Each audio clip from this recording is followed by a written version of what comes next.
하나님을 바라보지 못하고 끊임없이 하나님을 등지는 우리들에게 먼저 찾아오셔서 약속을 주시고 그 약속을 통해서 자녀가 생길 것임을 아브라함에게 말씀해 주셨습니다. 아마 우리 중에 누구라도 아브라함이 경험한 것 같은 이와 같은 하나님으로 주시는 보증을 받게 된다면 우리가 어떤 어려움도 이겨낼 수 있을 것이라고, 신앙생활 참 잘할 수 있을 것이다라고 생각할 것입니다. 그런데 문제는 이와 같이 하나님의 약속이 임하는 곳에서도 어려움이 발생할 수 있다라는 점에 있습니다. 하나님께서 약속하신 것은 우리가 의심하지 않는다고 할 수 있습니다. 하나님께서 우리에게 어떤 말씀을 주시는지 우리가 모르지 않고 그 약속이 우리를 어떻게 이끌어 가신다는 것도 알 수 있습니다.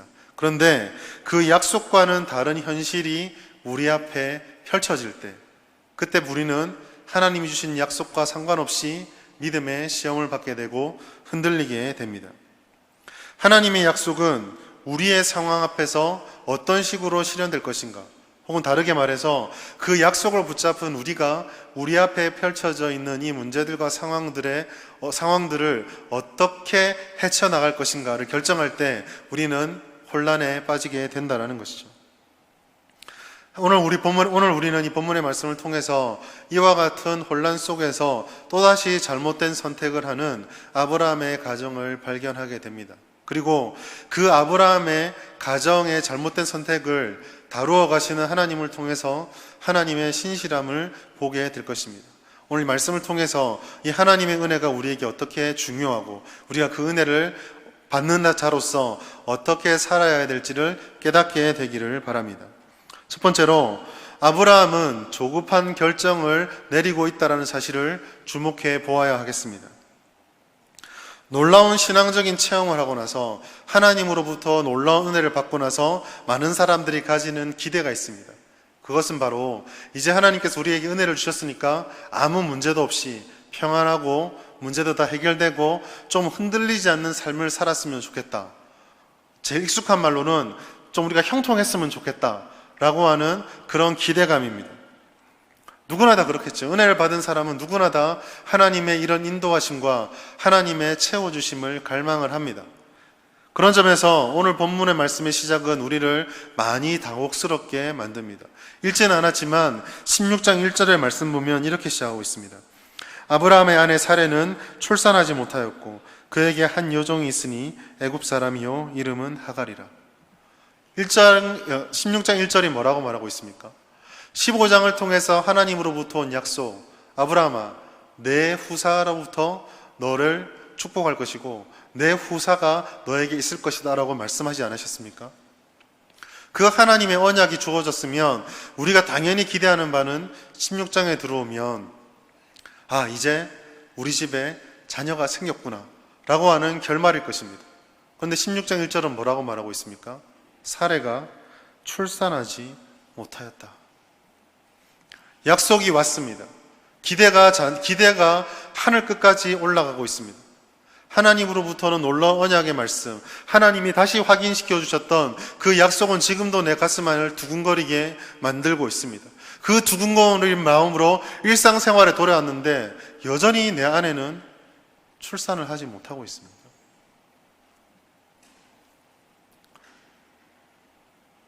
하나님의 약속은 분명합니다. 아브라함의 씨로부터 나오는 계승자가 있다. 그 뜻은 두 번이나 반복되었기 때문에 전혀 바뀔 것 같지가 않습니다. 그런데도 현실은 암울합니다. 눈에 보이지 않는 약속을 붙들고 살아가고 싶은데 그 약속만 붙들고 살아가기에는 현실은 점점 어렵게만 느껴집니다. 아브라함은 나이 들어갑니다. 사레도 늙어갑니다. 임신의 능력은 점점 사라져만 가고 자녀가 생길 것이라는 소망은 점점 희박해져 갑니다. 이것이 상식입니다. 이와 같은 상황이 찾아올 때 우리가 경계해야 하는 것이 있습니다. 그것은 바로 이런 어려움이 찾아올 때에 어떻게 하면 좋을지 모르는 우리 다급한 마음이 우리에게 찾아올 때에 그 옆에는 희한하게도 대안이 될 법한 무엇인가가 있다는 것입니다. 출산하지 못한 사례 옆에 오늘 1절은 누가 있다고 말하고 있습니까? 하갈의 존재를 넌지시 말씀해 주고 있습니다. 아무런 대안이 없는 게 아닙니다. 도대체 이 어려운 상황을 어떻게 이해해야 될까? 이 어려운 상황을 빨리 벗어날 방법이 없을까? 라고 눈을 들어보니까 하갈이라는 대안이 존재하고 있다라는 것이죠. 사례도 이 하갈을 바라보며 대안을 찾았을 것입니다. 그리고 이 하갈을 아브라함에게 들여보내 아브라함의 씨를 받도록 하였고 아브라함의 자녀를 낳도록 하였습니다. 이와 같은 첩을 들여서 자녀를 낳게 하는 이런 풍습은 그 당시에 특별한 것이 아니었습니다. 너무나 흔한 것이었기 때문에 주변 사람들에게 익숙한 것이었기에 사례는 아마 이것을 가장 합리적인 방법으로 생각하였을 것입니다. 그러나 이러한 결정에는 중요한 오점이 있습니다. 그것은 바로 하나님의 약속에 대한 자의적인 해석, 즉 오해가 근거가 되었다라는 것입니다. 다시 창세기 15장 4절을 보겠습니다. 15장 4절에 보면 이렇게 말하고 있습니다. 여호와의 말씀이 그에게 임하여 이르시되 그 사람이 내 상속자가 아니라 내 몸에서 날 자가, 즉 아브라함의 몸에서 날 자가 내 상속자가 되리라 하시고, 여기서 중요한 것은 무엇입니까? 하나님께서는 상속자가 날 것인데 아브라함에게서 난 자를 상속자로 삼겠다라고 하셨다는 것이죠. 사례는 이 아브라함에게서 났다는 자를 문자 그대로 받았습니다. 즉 나는 아브라함이 아니라는 거예요. 나는 사례니까 누구든지 하갈이 됐던 누가 됐던 그로부터 아이가 태어나면 그것은 아브라함의 자녀라고 생각을 했습니다. 그러나 이것은 바른 해석이 아닙니다. 왜냐하면 출산은 남자 혼자, 여자 혼자 할 수 있는 것이 아니기 때문이죠. 출산은 한 남자와 한 여자가 가정을 이루고 그 부부 사이의 결실로 맺어지는 것이 출산입니다. 성경은 창세기 2장을 통해서 한 남자와 한 여자의 결합을 가장 이상적인 가정의 형태 그리고 생육과 번성의 명령을 이룰 수 있는 유일한 기구라고 말하기 좀 뭐하지만 그런 관계로 우리에게 허락해 주셨습니다.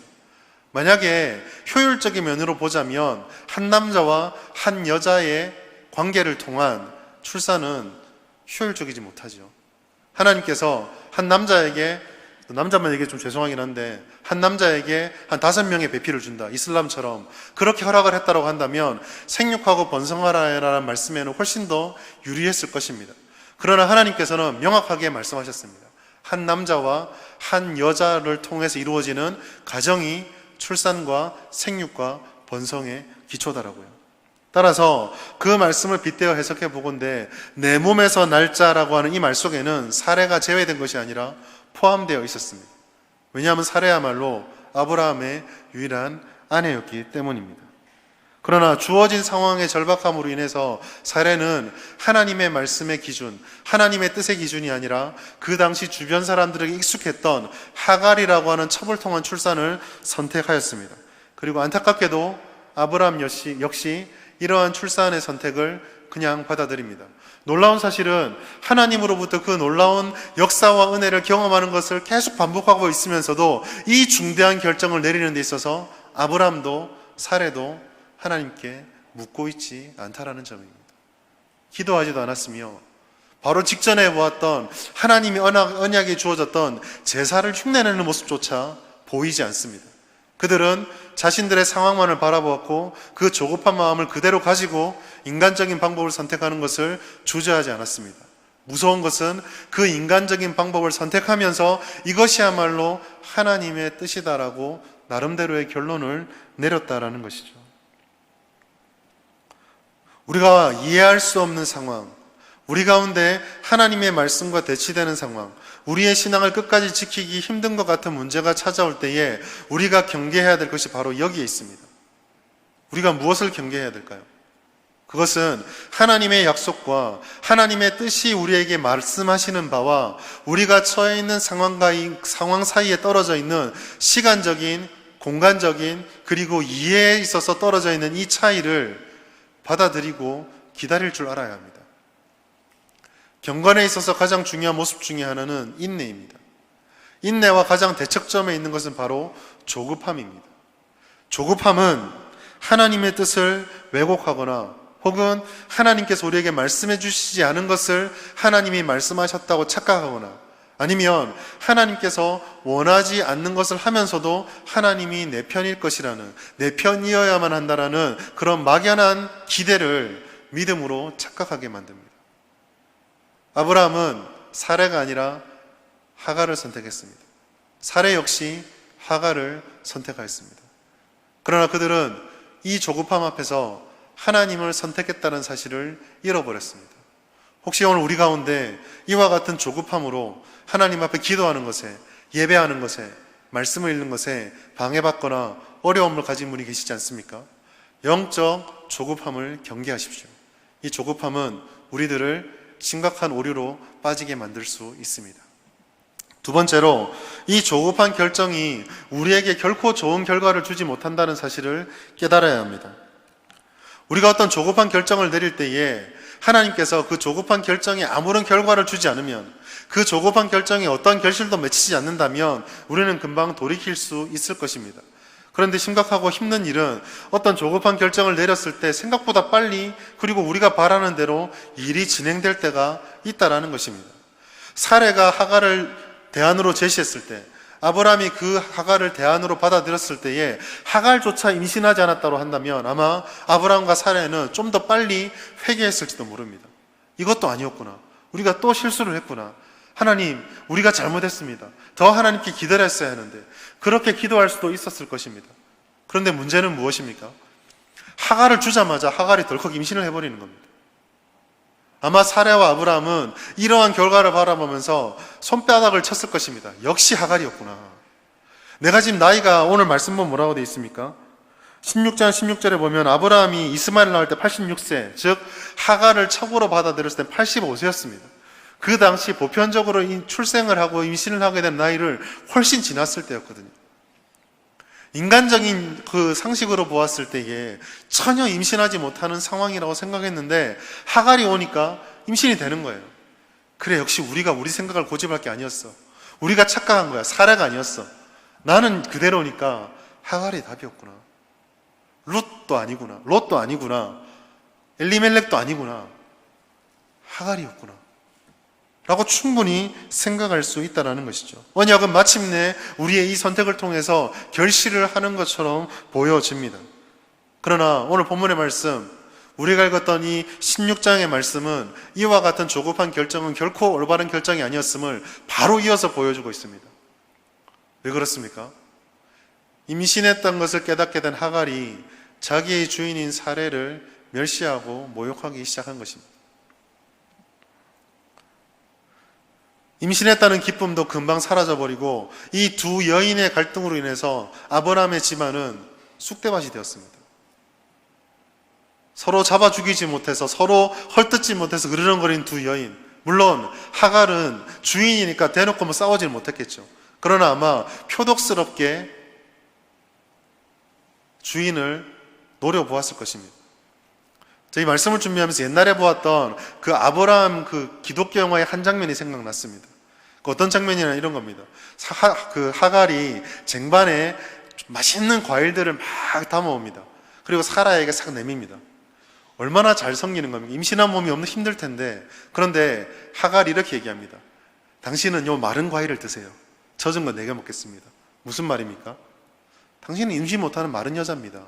나는 임신할 수 있는 여인이니까 내가 좋은 걸 먹겠습니다. 넌지시 과일 가지고 비꼬는 거거든요. 아마 하갈이 그런 식으로 사례를 계속 약을 올렸을 것입니다.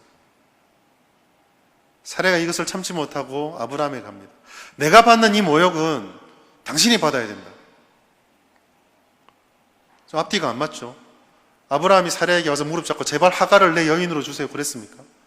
하갈을 들이밀은 것도 사례입니다. 그러나 이 잘못된 결정으로 인해서 쑥대밭이 되니까 판단력도, 분별력도, 경중도, 애정도, 존중하는 마음도 다 사라져버리고 전부 서로가 네가 잘못했다라고 책임 전가를 하며 헐뜯고 있습니다. 그리고 이 헐뜯는 분위기 속에서 아브라함은 또 고질병을 드러냅니다. 그 고질병이 무엇입니까? 책임 회피입니다. 왜 나한테 그러느냐? 네 여인이니까 네가 알아서 해라 하고 발을 빼버립니다. 하갈이 임신하고 있는 아이는 누구의 아이입니까? 자기의 아이잖아요. 어떻게 자기가 책임이 없습니까? 그러나 애굽의 권세, 애굽 왕의 권세 앞에서 사례를 내 누이라고 말하면서 한 걸음 뒤로 뺐던 이 못된 습성이 아브라함이 똑같이 또 나타납니다. 네 아내니까, 네 소유니까 너 알아서 해라. 10년이라는 오랜 기다림 끝에 마침내 자녀를 임신하며 모든 것이 잘 될 것 같았지만 아브라함의 집에 나타났던 모든 일들은 뒷거이고 뒤죽박죽이 되었습니다. 사랑하는 여러분, 그 어떤 절체절명의 순간이 우리에게 찾아온다 할지라도, 그 어떠한 조급함이 우리에게 찾아온다 할지라도, 설령 그 조급한 우리가 찾고 찾으니 눈앞에 누가 봐도 합당한 선택과 대안이 온다 할지라도, 그리고 심지어 그 선택 뒤에 우리가 원했던 결과가 주어진다 할지라도, 그 모든 것들을 판단할 때 기준이 되어야 하는 것은 결과도 아니요, 그 결과가 있기까지 진행되었던 과정의 편안함도 아니고, 그 과정을 바라보는 사람의 평가도 아닙니다. 오직 우리의 판단 기준은 하나님의 말씀입니다. 무엇입니까? 아브라함의 후손, 즉 아브라함과 사레를 통하여 주어질 언약의 후손, 그 뜻이 모든 선택의 판단 기준이 되었어야만 합니다. 가장 합리적이다라고, 가장 올바르다고 했던 선택을 이 모든 일련의 과정을 통해서 성경은 이것이야말로 아브라함 가정이 내릴 수 있는 가장 어리석고 비합리적인 선택이었다라고 고발하고 있습니다. 여러분, 우리는 이 말씀에 우리 자신을 비추어 보아야 합니다. 우리는 하나님의 약속을 안다라고 생각합니다. 하나님이 그 약속으로 우리를 붙잡아 주셨다라고 믿고 있습니다. 그러나 우리가 정직하게 인정해야 될 것이 하나가 있습니다. 우리를 선택하고 우리를 사랑하시고 우리에게 은혜를 주신 하나님은 틀림없는 사실이요 변함이 없지만, 그 은혜를 받아들이고 은혜의 자녀로 살아가는 우리들은 하나님만큼 완전하지도 한결같지도 오류가 없지도 않다라는 사실입니다. 심지어 우리는 어떤 경우에는 하나님의 약속과 하나님이 인도해 주시는 과정보다는 우리의 생각과 우리의 바람과 우리의 계획과 우리가 요구하는 욕망을 더 사랑합니다. 하나님의 과정과 결과를 기다리기보다는 우리가 생각하는 계획, 우리가 생각하는 과정, 우리가 기대하는 결과를 하나님이란 이름에 투영시켜서 이것이야말로 하나님이 내게 주셔야 하는 것이다라고 믿고 그것을 내 믿음의 근거로 삼을 때가 많이 있습니다. 이것은 오늘날의 세상의 가치, 세상의 방법과 정확히 일치하는 방법입니다. 이 세상은 자신들이 도달하고 싶어하는 목표와 결과를 스스로 내립니다. 그리고 그것을 달성하는 것이야말로, 달성되는 것이야말로 최고의 선, 가장 가치 있는 것이다라고 생각을 합니다. 결과물이 생기는 것이 최선의 선이기 때문에 그 결과에 도달하기에 있어서 필요한 정도보다는 그 정도가 올바른 길이 이 결과를 보증해 주지 못하고 혹은 그곳에 도달하는 것을 빨리 해주지 않는다면 적당한 편법과 융통성이야말로 지혜다라고 생각합니다. 올바른 길을 걸어가기 위해서 느리게 가는 것보다는 결과적으로 그것을 획득하고 나서 나중에 수습하면 된다라는 생각을 가지고 있습니다. 심지어 그 과정은 누구나 다 하니까 특별히 내가 잘못된 것은 없다라고 스스로 위로하기도 합니다. 자녀를 얻기 위해서 미련해 보이는 사례가 아닌 하갈을 선택해버린 이 가정의 모습과 세상의 모습은 정확하게 일치하고 있습니다. 그러나 하나님께서 우리에게 분명하게 말씀하고 있습니다. 사랑하는 여러분, 우리에게 그 무엇보다 필요한 것은 영적인 인내입니다. 우리는 그 인내를 위해서 강력한 경건의 능력과 하나님의 은혜에 대한 신뢰가 있어야 합니다. 무엇보다도 우리에게 말씀하고 계신 그 하나님의 뜻과 말씀을 알기에 힘쓰고 우리의 심령 가운데 하나님의 말씀이 계속적으로 뿌리 내릴 수 있도록 하여야만 합니다. 오직 하나님의 말씀만이 우리의 심령을 쪼개어 우리 가운데 가장 하나님으로부터 멀어져 있는 모습을 적나라하게 보여줍니다.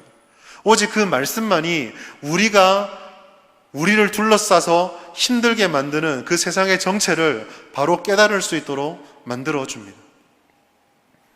우리 안에 자꾸 생겨나는 하나님의 영광을 가장한, 하나님의 영광을 위하는 듯한 인간적인 욕망과 근심, 걱정은 오직 주님의 말씀에 의지할 때만, 그리고 그 말씀을 따라 역사하는 성령의 은혜에 의지할 때만, 그리고 그 능력에 의지해서 참고 기다릴 때에만 극복할 수가 있습니다. 조급한 결정이 우리에게 주는 결과에 현혹되지 마시기 바랍니다. 반드시 하나님이 뜻이 아닌 조급한 결정은 우리들에게 잠깐의 달콤함을 준 뒤 가장 쓴 뿌리로 그 민낯을 드러내게 될 것입니다. 이 조급한 결정을 경계할 수 있는 우리 모두가 될 수 있기를 바랍니다.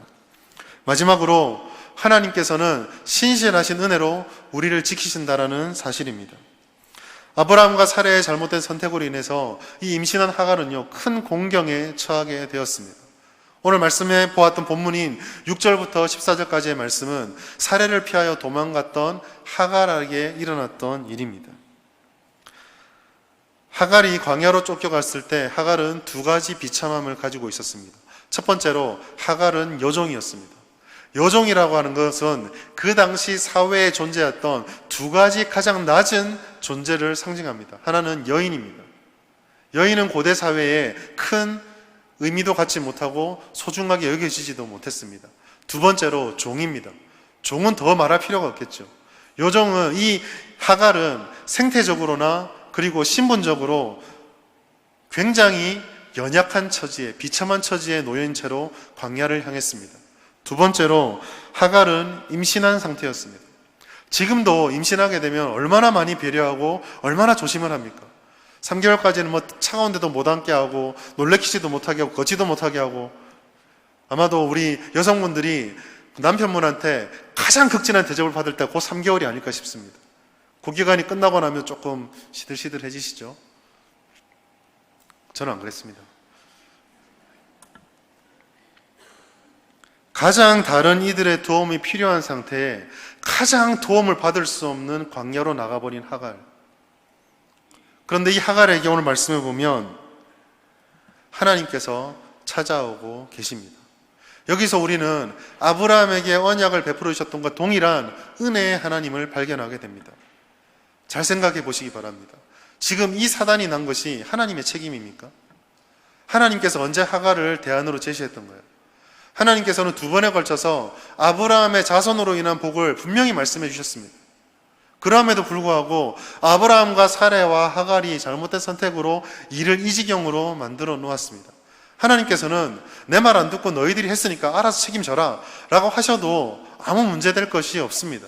굳이 찾아와야 될 이유가 없다라고 하는 것이죠. 더구나 하갈은 아브라함의 언약의 직접적인 대상자도 아니었습니다. 그런데 이 광야에서 울부짖고 있는 고난과 역경에 처해 있는 하갈을 버려두지 않으시고 하나님께서는 찾아오셨습니다.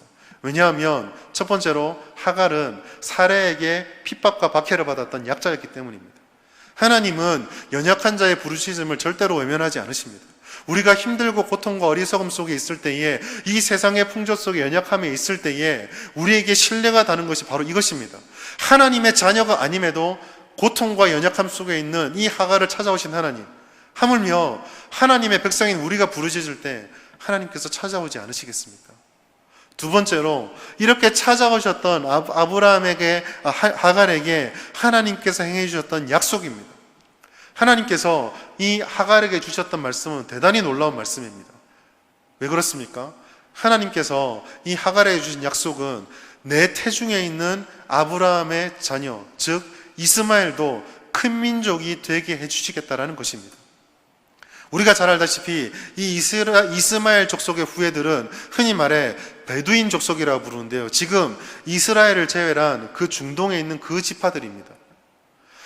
구약의 모든 역사에 있어서 이스라엘을 가장 극심하게 괴롭혔던 그 이스라엘 둘러싼 모든 이방 족속의 조상이 바로 이 이스마엘입니다. 한마디로 말해서 원수입니다.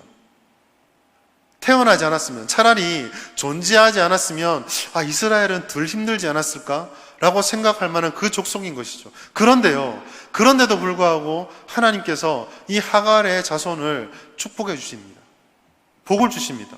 그냥 복입니까? 큰 민족을 이루겠다라고 말씀해 주고 있습니다. 이 의아한 약속을 주는 이유는 사실 의외로 간단합니다. 왜 그렇습니까?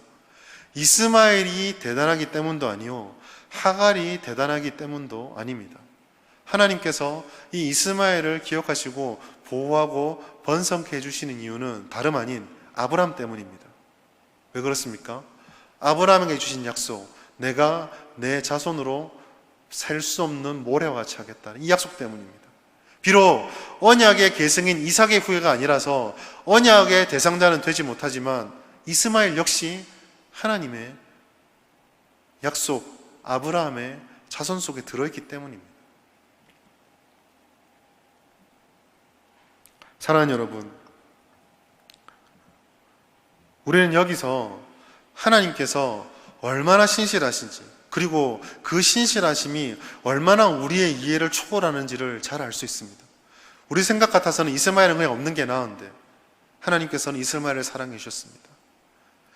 하나님께서는 우리의 실수로 인해서 벌어졌던 이 사태에도 불구하고 내 자손을 번성하게 하겠다는 그 신뢰의 말씀을 따라서 이스마엘을 세우고 이스마엘에게 약속을 내려주고 계십니다. 이 모든 사실은 한 가지의 하나님의 성품을 우리에게 극명하게 드러내주고 있습니다. 하나님께서는 실패하지도 바꾸시지도 않는 신실하신 하나님이라는 사실을 말입니다. 출애굽한 뒤에 광야의 여정을 끝나고 가나안에 들어간 이스라엘 사람들이 광야 40년 동안 보여주신 하나님을 바라보며 가장 견고하게 붙잡아야만 했던 사실, 그리스도가 이 땅에 오신 이후에 구원받은 우리들이 이 땅의 모든 대적과 이 땅의 모든 유혹 속에서도 흔들리지 말고 붙잡아야 하는 사실, 그것은 바로 우리의 연약함, 우리의 실패, 우리의 외면, 심지어 우리의 영적 침체 속에서도 여전히 변함없이 그 자리를 지키시고 약속을 이루어 가시는 하나님의 신실하심, 그 신실하심이야말로 우리가 붙잡아야 될 은혜라는 사실을 오늘 말씀은 우리에게 알려주고 있는 것입니다. 이 신실하심이 우리를 기도할 수 있게 만들어줍니다. 이 신실하심의 은혜가 여전히 부족하지만 우리를 이 은혜 자리에 붙잡아 오고 있습니다. 이 신실하심이 아니면 우리는 누구도 하나님께 나갈 수가 없습니다. 이 은혜가 아니면 우리는 누구도 하나님의 말씀을 읽지도 깨닫지도 살지도 못합니다. 이 신실하심이 있기 때문에 여전히 부족하지만, 여전히 우리가 하나님 앞에 부끄럽지만 하나님 앞에 나올 수가 있게 되는 것입니다.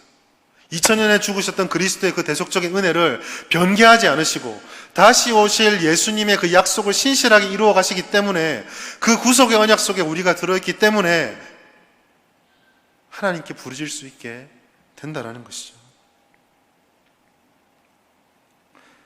이러한 은혜는 우리들이 얼마나 우리의 경건을 추구하고 하나님의 은혜를 사모해야 되는지를 확실하게 우리에게 말씀해 주고 있습니다. 베드로후서 3장 11절부터 12절 전반절을 같이 읽겠습니다. 시작. 이 모든 것이 이렇게 풀어지리니 너희가 어떠한 사람이 되어야 마땅하냐. 거룩한 행실과 경건함으로 하나님의 날이 임하기를 바라보고 간절히 사모하라. 아멘. 하나님께서 우리에게 은혜를 베풀어 주지 않는다면, 하나님께서 우리들에게 신실하지 않다면 우리는 하나님을 사모할 수가 없습니다. 반대로 하나님께서 우리들을 그렇게 신실하게 사랑하시기 때문에 우리에게 가장 필요한 것이 있다라고 한다면, 우리에게 주어진 조급한 상황에 흔들리거나 하나님을 향해 불평불만하는 것이 아니라 지금도 유일한 소망이 되시는 그 하나님을 더 사모하고 더 의지하기를 힘써야 한다는 것입니다. 세상은 우리들에게 말합니다. 그건 답이 아니다라고. 그렇게 미련한 방법으로 어떻게 이 험난한 세상을 살아갈 수 있단 말인가? 아무도 선택하지 않는 그 길을 네가 고집한다고 무엇이 바뀔 것이냐라고 우리들에게 말합니다. 그러나 성경은 우리에게 말합니다. 그 미련한 방법으로 하나님을 사랑할 때에 신실하신 하나님 은혜가 우리를 채워줄 것이고, 아브라함의 가정이 겪었던 것과 같은 그와 같은 실패를 너는 겪지 않을 것이다 라고 우리에게 말씀해주고 있습니다. 그리고 이 사모함이야말로 우리에게 인내와 순종을 배워가는 데 있어서 필수적인 요소입니다. 오늘날 우리가 왜 기도 응답을 받지 못합니까? 오늘날 우리가 왜 신앙생활의 즐거움을 잃어가고 있습니까? 오늘날 왜 우리가 세상과 싸워서 승리하지 못하고 있습니까? 하나님의 능력은 그때나 지금이나 전혀 줄어들지 않았는데 왜 우리는 그들이 경험하였던 승리를 경험하지 못하고 있습니까? 이유는 단 하나입니다. 그들만큼 하나님을 사랑하지 않기 때문입니다. 그들만큼 하나님을 사모하지 않기 때문입니다. 그들만큼 열렬히 하나님 앞에 매어 달리지 않기 때문입니다. 하나님의 놀라운 은혜를 경험한 이 하갈은요, 자기 자녀에게 주어진 그 약속이 결코 기쁘지 않았음에도 하나님에게 놀라운 신앙 고백을 하고 있습니다. 이스마엘이 받았던 은혜는 번성할 것이라는 걸 빼놓고 나면 하나도 좋은 것이 없습니다. 너는 싸울 것이고 열방이 너를 다툴 것이고 너는 충동하는 자가 될 것이고, 쉽게 말해서 조금 속된 말에 죄송하지만 너는 문제를 안고 살 것이다. 내 자손은 문제덩어리가 될 것이다. 이것입니다. 얼마나 싫은 이야기입니까? 그러나 이 광야에 찾아오셔서 모든 것을 뛰어나는 신실하신 하나님 은혜를 깨닫게 되었을 때 하갈은 하나님을 향해 나를 살피시는 하나님이란 이름을 붙이고 경배합니다. 놀라운 사실은요, 이 하갈만이 하나님을 신앙 고백을 붙여서 불렀다는 것입니다. 아브라함도 하나님 이렇게 부르지 않았습니다. 사레도 마찬가지입니다. 이삭도 야곱도 하나님의 이름을 부르지 않았습니다.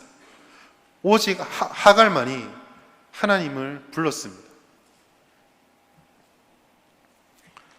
사랑하는 여러분, 저는 오늘 말씀을 맺기를 원합니다. 하나님, 우리가 하나님께 진정으로 기도해야 될 것이 있다고 한다면 그것은 이 신실하신 은혜가 우리 가운데 떠나지 않고 우리 가운데 날마다 우리를 채워주기를 구하는 것입니다. 우리를 둘러싼 삶의 문제들은 계속적으로 나타나게 될 것입니다. 경험적으로 우리가 알게 되는 것은 한 가지 문제가 해결되면 또 다른 문제가 우리들을 기다리고 있다는 것입니다. 문제만 바라보고 그 상황만 바라보고 그 문제에 합당한 답만 찾는 신앙으로, 그 시각으로 이 땅을 살아가서는 우리는 끊임없이 흔들리는 삶을 살 수밖에 없습니다. 하나님의 뜻을 바라보지 못하는 이러한 선택은 넘어지고 무너지고 잘못된 결정으로 우리들을 실패하게 만들 것입니다. 오직 하나님의 말씀을 따라가는 그 인내의 결정, 하나님의 신실한 은혜에 사로잡힐 때에 우리는 하나님의 뜻에 따르는 놀라운 복과 열매들을 경험하게 될 것입니다. 바로 이것이 예수님께서 산상수훈을 통해서 우리에게 주셨던 약속의 말씀입니다. 마태복음 6장 30절 말씀 같이 읽겠습니다. 시작. 오늘 있다가 내일 아궁이에 던져지는 들풀도 하나님이 이렇게 입히시거든 하물며 너희일까 보냐 믿음이 적은 자들아. 사랑하는 성도 여러분, 우리에게 부족한 것은 능력이 아닙니다. 우리에게 부족한 것은 하나님의 변하심이 아닙니다. 우리에게 부족한 것은 변함없는 하나님을 붙잡고 하나님으로부터 오는 그 믿음의 분량을 따라서 견고히 버티고 싸워나가는 것입니다. 그러나 이 싸움은 결코 손해보는 것도 아니요 실패하는 싸움이 아닙니다. 왜냐하면 하나님께서 신실하시기 때문입니다. 오늘 이 말씀을 기억하시면서 날마다 우리 삶의 문제에 앞서서 흔들리는 잘못된 선택이 아니라 하나님의 은혜를 따라서 신실하심을 경험하는 그런 합당한 선택을 내리고 하나님이 주시는 승리를 날마다 경험하시는 우리 모두가 될 수 있기를 주의 이름으로 축원합니다.